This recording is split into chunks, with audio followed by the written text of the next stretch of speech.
Radhe Radhe. Happy Radha Ashtami आप सभी को।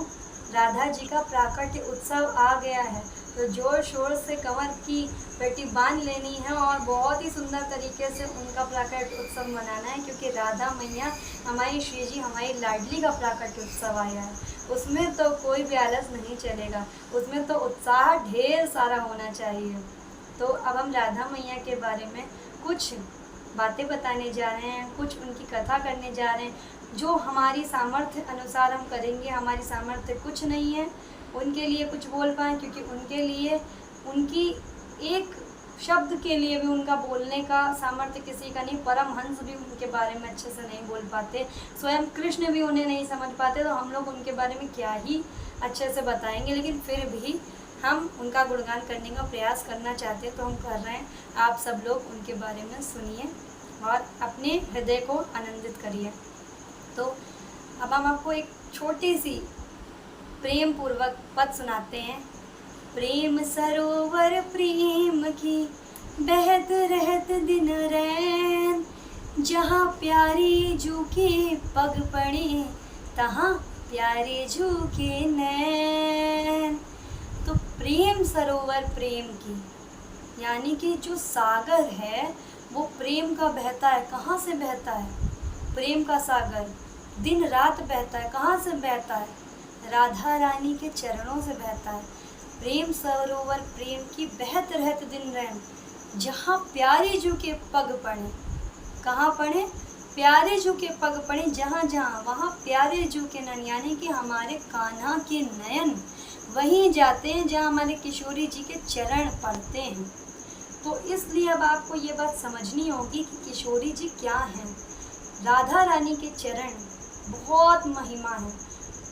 परम हंस, परम वैष्णव, परम आचार्य, जिनकी भी बात की जाए, देवता गण और ब्रह्मा जी तक, शिव जी तक उनके चरणों की धूल की महिमा को ही प्रणाम करते हैं। उनके चरण की धूल की महिमा का ही गान करते रहते हैं। उसमें भी वो नहीं समझ पाते कि हम क्या बोले, क्या ना बोले, क्या कहें। तो हम लोग क्या समझ सकते हैं उनके बारे में। लेकिन भगवान कृष्ण के जो नयन है वो हमेशा टिके रहते हैं जहाँ जहाँ हमारी लाडली जी के चरण पड़ते हैं। हमारी लाडली जी के चरणों से उनके नयन कभी हटते ही नहीं है, तकते रहते हैं वो उनको। क्यों? क्योंकि वो इतने सुंदर हैं, इतने सुंदर, इतने सुंदर हैं, और भर भर के महिमा है लाडली जी के चरणों की। ऐसा कहीं पे भी नहीं है कि लाडली जी के चरणों की महिमा ना हो। तो इसलिए हमें उनके चरणों की महिमा के बारे में समझना होगा। उनके चरणों की महिमा के बारे में समझ गए ना, तो आधा जीवन तो यहीं सार्थक हो जाएगा हम लोगों का। तो इस वीडियो में हम बहुत इंपॉर्टेंट चीज़ बताने जा रहे हैं। बहुत धीरतापूर्वक सुनिएगा और बहुत ध्यान से अपने हृदय में धारण कीजिएगा कि जो हमारी लाडली जो हैं उनके चरण की शरण यदि आपने नहीं ग्रहण करी तो हम कान्हा के कभी नहीं हो सकते, क्योंकि राधा रानी की कृपा के बिना कृष्ण का मिलना संभव है ही नहीं। और राधा रानी के चरणों की छाँव में तो हमें रहना ही पड़ेगा। उनके चरणों की छाँव हमें मांगनी पड़ेगी। हालांकि हम लोग उस लायक नहीं हैं, लेकिन प्रार्थना करनी पड़ेगी, साधना करनी पड़ेगी और उनसे अपना प्रेम बढ़ाना पड़ेगा, उनको प्रेम करना पड़ेगा। अगर नहीं करते हैं तो हमें लाडली के चरण नहीं मिलेंगे। और हमें अपनी लाडली जो के चरण मिल जाएं, ये आसान काम नहीं है। वो एक मुफ्त में नहीं मिल जाएंगे, वो किसी को जल्दी नहीं मिलते। शिव जी, ब्रह्मा जी, सनक सनंदन सनातन सनत कुमार और आदिदेवगण, ये सब क्या करते हैं?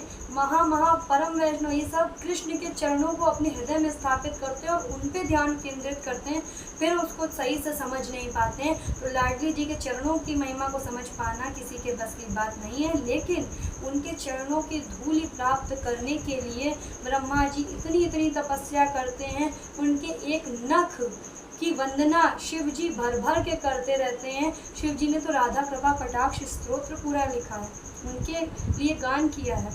तो उनके चरणों की धूल की महिमा का श्रवण करके भी हम पावन हो जाएंगे। राधा रानी वो हैं। राधा रानी का जो स्थान है उससे ऊंचा स्थान इस दुनिया में किसी का है ही नहीं। ये दुनिया की बात हम कर रहे हैं, दुनिया क्या है, यहाँ जो संसार, ये जो दुनिया भगवान ने बनाई है, यहाँ जितनी दुनिया बनाई है, जो कुछ भी है यहाँ भगवान का, उन सब में राधा रानी का स्थान सबसे ऊंचा है। राधा रानी से ऊंचा स्थान किसी का ना है ना हो सकता है। इसीलिए राधा रानी के चरण भगवान कृष्ण अपने मस्तक पे धारण करते हैं और अश्रु आ जाते हैं। राधा रानी की गोद में यदि वो शीश अपना रख दें तो वो सब कुछ भूल जाते हैं, वो दुनिया भूल जाए, उनको कुछ नहीं याद रहता, बस वो ऐसे आनंद के सागर में डूब जाते हैं।